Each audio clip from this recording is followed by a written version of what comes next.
Hello दोस्तों, कैसे हैं आप सब लोग। आपका स्वागत है हमारे यूट्यूब चैनल पर, हमारे यूट्यूब चैनल मोटिवेशनल वीडियोस पर। दोस्तों, जैसा कि आप लोगों को पता है, चाणक्य प्राचीन काल में एक विद्वान पंडित थे और अपनी बहुत ही तेज बुद्धि के लिए जाने जाते, अर्थात तीक्ष्ण बुद्धि के लिए जाने जाते थे। उन परिस्थितियों को देखते हुए उन्होंने अपने ग्रंथ में कुछ नीतियाँ प्रकाशित की थी। उन्होंने कुछ नीतियाँ बताई थी। उन नीतियों को आज भी अगर हम प्रासंगिक मानते हैं तो आज भी उनकी नीतियाँ प्रासंगिक हैं और उनके द्वारा बताई गई सभी चीज़ें आज भी अपनी ही उतनी ही वैल्यू रखती है जितनी उस समय रखा करती थी। दोस्तों, चाणक्य ने हमारे जीवन में आने वाले हर एक व्यक्ति से लेकर के उनसे उनके लिए नीतियाँ बनाई थी। जैसे माता पिता हुआ, मित्र हुए, पत्नी, बेटी, पुत्र, इन सभी को लेकर के उन्होंने नीतियाँ बनाई थी। तो उनके द्वारा बनाई गई नीतियाँ आज भी कुछ हद तक मान्य हैं। तो आइए जानते हैं उनके द्वारा 10 ऐसी नीतियाँ बताई गई जो आपको सफल होने में मदद करेगी। तो चलिए जानते हैं। सबसे पहली बात है कि अपने गुस्से पर हमें कंट्रोल करना चाहिए, अर्थात हमें अपने क्रोध पर संयम रखना चाहिए, क्योंकि क्रोध जीवन की सबसे ज़्यादा नकारात्मक वस्तु है। अगर हम बार बार बिना काम के, बिना फालतू ही हम अगर क्रोध करते हैं तो वह क्रोध हमारे जीवन को नष्ट कर देता है। हमें बार बार छोटी से छोटी मुसीबत में, या फिर हो सकता है कई बार हमें बड़ी मुसीबत में भी डाल दे। लोग आपको गुस्सा दिलाएंगे तो उस गुस्से पर ध्यान ना दे करके उन्हें इग्नोर करिए जस्ट, और अपने गुस्से को शांत रखिए, क्योंकि क्रोध आपके विनाश का कारण बन सकता है। दूसरी बात है अनुशासन में रहना। अनुशासन की अगर हम बात करें तो एक अनुशासन विहीन जीवन आपको किसी भी लक्ष्य तक नहीं ले जा पाएगा। किसी भी लक्ष्य को प्राप्त करने के लिए आप में सबसे महत्वपूर्ण चीज़ है कि आप में अनुशासन होना ज़रूरी है। जैसे मान लो आपने कोई प्लान बनाया, प्लान को एग्जीक्यूट भी आप करना चाहते हो, लेकिन आप में जब अनुशासन नहीं होगा तो आपका वो प्लान एग्जीक्यूट नहीं हो पाएगा। आप प्लान के अनुसार नहीं एग्जीक्यूट नहीं कर पाएंगे। ठीक है, तो प्लान बनाएं।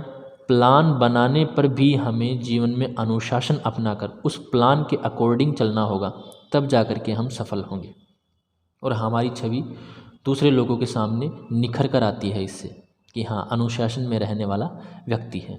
नंबर चीज़ है तीसरी, वो है आलस। दोस्तों, आलस, जैसा कि हम लोग बचपन से जानते हैं कि आलस्य मनुष्य का सबसे बड़ा दुश्मन है, और ख़ासकर सफलता के रास्ते में। अगर आप में आलस्य की जरा से भी गुण हैं तो आपका जीवन उस दिशा में नहीं जा पाएगा जिस दिशा में आप अपने जीवन को ले जाना चाहते हैं। तो आलस्य त्यागिए और अपने जीवन को नष्ट होने से बचाइए। आप जो पाना चाहते हैं, आप जिस सफलता की सीढ़ी पर पांव रख कर के आगे बढ़ना चाहते हैं, उस सफलता की सीढ़ी पर आगे बढ़ने के लिए आपको आलस्य का त्याग करना पड़ेगा, क्योंकि समय गुजर जाने पर दोबारा नहीं आता दोस्तों। चौथी चीज़ है धोखा नहीं देना, अर्थात हमें किसी को भी धोखा नहीं देना चाहिए, क्योंकि कहा जाता है कि हमारे ही कर्म एक दिन हमारे ही सामने ज़रूर आते हैं।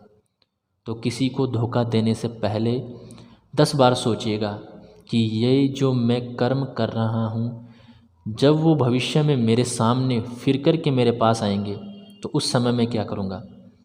तो किसी को धोखा देने से पहले 4 बार ज़रूर सोचिएगा। पांचवी चीज़ है घमंड, या जिसे हम कहते हैं अहंकार करना। दोस्तों, जैसा कि आप लोग को पता है कि अहंकार तो रावण का भी नहीं टिक पाया, उसका अहंकार भी उसके पूरे वंश को समाप्त कर गया। तो हमारा और आप तो क्या है, तो अहंकार नहीं कीजिएगा, क्योंकि अहंकार आपको एक बहुत ही गहरी खाई में धकेल देगा, और जैसे जैसे आप में अहंकार आता जाएगा आपको पता भी नहीं चलेगा कि आप गलतियां क्या कर रहे हैं। और अगर मान लो आपने गलतियां कर भी दी तो आप अहंकारवश अपनी गलतियों को स्वीकार भी नहीं कर पाएंगे। तो अहंकार त्यागी और जीवन में सफल होने के एक कदम आगे बढ़ाइए। नंबर 6 है लालच करना। दोस्तों, सभी मानते हैं कि लालच के बिना इंसान का विकास नहीं हो सकता। जहाँ लालच नहीं वहाँ विकास रुक जाता है। लेकिन जब आपके पास चीज़ें परिपूर्ण हैं, आपके पास हर एक चीज़ है और फिर भी आप और अधिक पाने की इच्छा जाहिर कर रहे हो, तो अगर आप अपनी आवश्यकताओं में परिपूर्ण हैं, आपके पास हर एक चीज़ है, तो अनावश्यक और अधिक लालच नहीं करेंगे। अगर और अधिक लालच करेंगे, अगर आप अपने लक्ष्य तक पहुंच गए हैं और लक्ष्य तक पहुंचने के बाद भी आपने इच्छा जागृत कर दी, आपने लालच दे दिया अपने मन को कि मुझे और आगे जाना है, तो हो सकता है आपने जो अचीव किया है वो भी आपसे छिन जाए। तो ज़्यादा लालच ना करें। नंबर 7 है शिक्षा। दोस्तों, शिक्षा समाज का आईना होता है। शिक्षित व्यक्ति कई हजारों लोगों को, लाखों लोगों को शिक्षित कर सकता है। तो शिक्षा सबसे पहली आवश्यकता है सफल होने के लिए। हमें खुद को ही नहीं, हमें हमारे समाज को भी शिक्षित करना चाहिए। और शिक्षित व्यक्ति ही जीवन में आने वाली परेशानियों से आगे निकल सकता है, उनका सामना कर सकता है। तो शिक्षित बनिए। नंबर 8 है दूसरों की गलतियों से हमें सीखना चाहिए। अगर सामने वाला कोई व्यक्ति गलती कर रहा है और हम उसे देख करके हंस रहे हैं, तो ये आपकी सबसे बड़ी गलती होगी। बल्कि हमें क्या करना चाहिए, उस व्यक्ति के द्वारा जो गलती की गई है उस गलती से हमें कुछ सीखना चाहिए कि इस व्यक्ति ने जो गलती की है, हमें वो गलती फिर से अपने जीवन में रिपीट नहीं करनी है। इसने जो गलती कर दी वो कर दी, गलती करने के बाद इसने जो नुकसान उठाया है, हमें उस नुकसान से बचने के लिए उसके द्वारा की गई गलती से सीख लेनी होगी। और जैसे जैसे हम लोगों की गलतियों से सीख लेंगे, हमारे जीवन में हमारे द्वारा की गई गलतियों की संख्या कम हो जाएगी। तो दूसरों की गलती से सीखिए। सफल होने के लिए ये सबसे बढ़िया रामबाण तरीका है। 9वीं बात है संगति।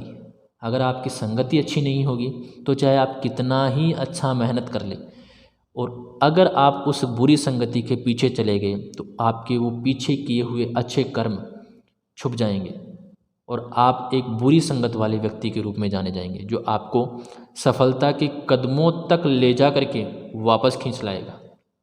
तो बुरी संगति से बचें और अच्छी संगति वाले या अच्छे मित्रों को अपने साथ रखें या उनसे मित्रता करें। 10वीं चीज़ है अपनी ताकत का सही आकलन करें। हर एक व्यक्ति में उसकी ताकत छिपी होती है। जब वो अपनी ताकत को सही से पहचान लेता है और उस ताकत के अकॉर्डिंग, उस ताकत के अनुसार कार्य करता है, तो ही वो आगे बढ़ता है। अदरवाइज़ वो फेल हो जाता है। अब जैसे मान लो किसी में 10 किलो भार उठाने की क्षमता है और वो उठाने में लगा हुआ है 25 किलो, तो क्या वो उस भार को उठाने में सफल हो पाएगा? नहीं हो पाएगा, बिल्कुल भी नहीं। तो सबसे पहले अपने अंदर की क्षमता, अपने अंदर की ताकत को पहचानिए और उस ताकत के अकॉर्डिंग ही अपने आप को काम में व्यस्त रखिए। ज़्यादा काम करना नुकसान हो सकता है। आप में ज़्यादा ताकत है और आप कम काम कर रहे हो तो आप उस सफलता तक नहीं पहुंच पाओगे। तो क्षमता के अकॉर्डिंग काम करें, क्षमता को पहचानें और उसके अनुसार कार्य करें। तो दोस्तों, कैसी लगी आपको ये बातें? ऐसे ही कई मोटिवेशन वीडियोज़ के लिए हमारे चैनल को सब्सक्राइब करें और बेल आइकन को प्रेस कीजिए। आपका दिन शुभ हो। धन्यवाद।